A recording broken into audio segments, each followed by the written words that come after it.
Assalamualaikum warahmatullahi wabarakatuh. Salam sejahtera bagi kita semua. Terima kasih atas kesempatannya. Kami dari kelompok 8 akan mempresentasikan makalah kami mengenai enskripsi.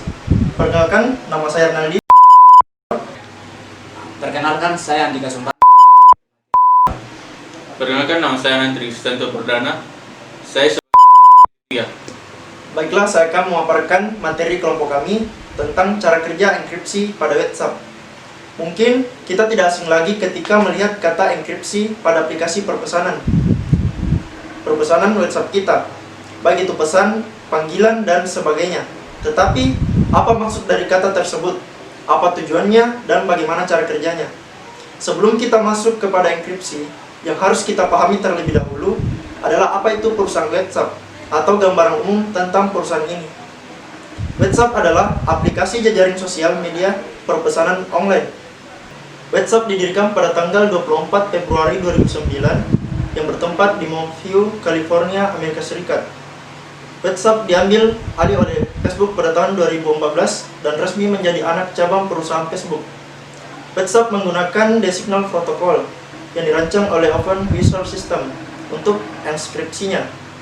Protokol enskripsi untuk ujung ke ujung dirancang untuk mencegah pihak ketiga dan WhatsApp dari memiliki akses plain text ke pesan atau panggilan.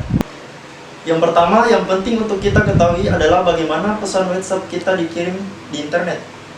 Ada penyedia layanan internet lokal yang berkomunikasi dengan penyedia layanan jaringan dan kemudian sampai ke tujuan akhir. Data bergerak dalam satu paket dan dapat melalui jalur apapun melalui router yang berbeda untuk mencapai tujuan, dan anggap saja penyedia layanan tidak menguping komunikasi kita. Setiap pesan chat terdapat kata diamankan dengan enskripsi end-to-end. Ini adalah protokol internet untuk berkomunikasi, dan kata enskripsi menyatakan bahwa komunikasi aman. Untuk komunikasi yang aman, penyedia jalur akses tidak akan dapat mengetahui apapun selain dari kita. Mereka tidak dapat melihat informasi login kita dan yang kita kirimkan atau apapun. Semua ini dienkripsi. Untuk itu, dalam aplikasi WhatsApp, data yang dikirimkan keluar ke penerima dienkripsi end-to-end. Nah, tadi kita telah mendengar pengenalan singkat tentang WhatsApp. Sekarang, mari kita lihat apa itu enkripsi sendiri. Sederhananya, enkripsi adalah proses mengubah teks biasa menjadi teks sandi. Mari kita lihat secara terperinci bagaimana operasi yang penting ini dilakukan. Untuk membuat pemahaman kita menjadi lebih mudah, kita awali dengan contoh kasus, yaitu seperti dokumen rahasia yang dikunci dalam koper. Sebelum mengirimkannya ke tujuan, pencuri atau kurir pengiriman tidak akan bisa mengakses dokumen tersebut. Hanya penerima yang memiliki koper yang bisa membukanya. Jika pengirim menggunakan satu jenis kunci, maka pengirim juga harus mengirim kunci tersebut untuk dibuka.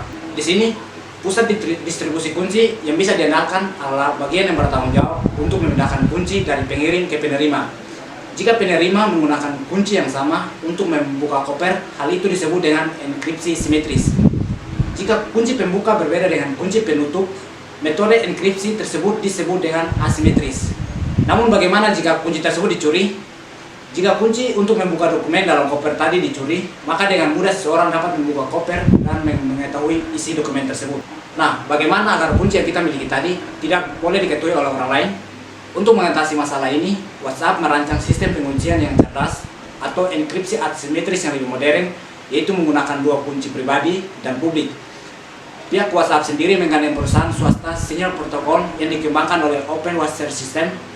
Yang unik dalam enkripsi end-to-end ini adalah yang lebih modern atau menggabungkan dua teknik kriptografi asimetrik dan simetrik. Yang penting di sini adalah yang perlu diketahui bahwa asimetrik tidak menggantikan simetrik. Dalam kriptografi modern, keduanya digabungkan untuk menciptakan sistem yang rumit namun efisien secara komputasi. Dalam sistem ini, setiap pengguna memiliki dua kunci.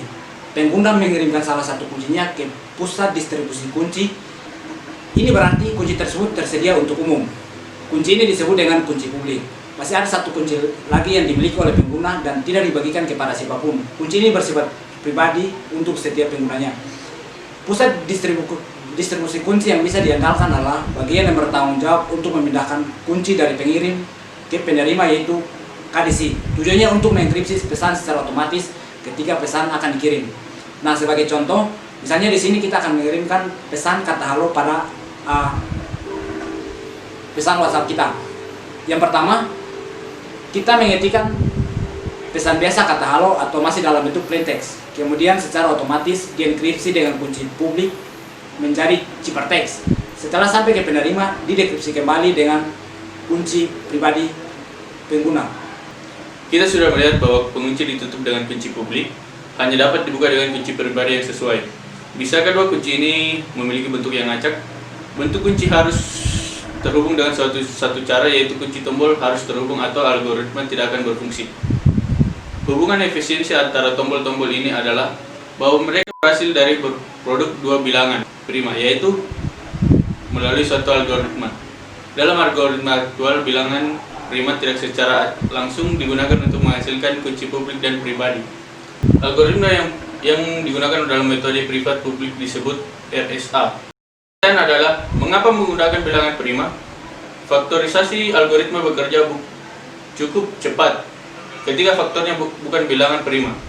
Namun jika faktornya adalah bilangan prima, algoritma tersebut cukup lama sehingga terhindar dari pesan yang dienkripsi oleh kunci simetris 256 bit tidak kalah aman dari sistem kunci asimetris 2048 bit dan agak tidak intuitif secara komputasi. Inilah mengapa pada WhatsApp menggabungkan kedua teknik kripto dengan teknik pergabungan ini muncul kunci sesi. Dalam WhatsApp, kunci sesi akan dikirim sebagai pesan pertama. Selanjutnya kunci akan terus berubah setiap sesinya, sehingga akan sangat menyulitkan seseorang melakukan peretasan karena kunci selalu berubah setiap sesinya. Dari keseluruhan presentasi kami, kesimpulan yang dapat kita ambil sebagai penutup materi ini adalah semua aktivitas dalam WhatsApp semuanya dienkripsi sehingga seorang peretas sangat susah untuk mengetahui aktivitas seseorang di WhatsApp. Bahkan pihak WhatsApp sendiri tidak mengetahui, karena transportasi datanya juga memiliki sistem enkripsi tersendiri.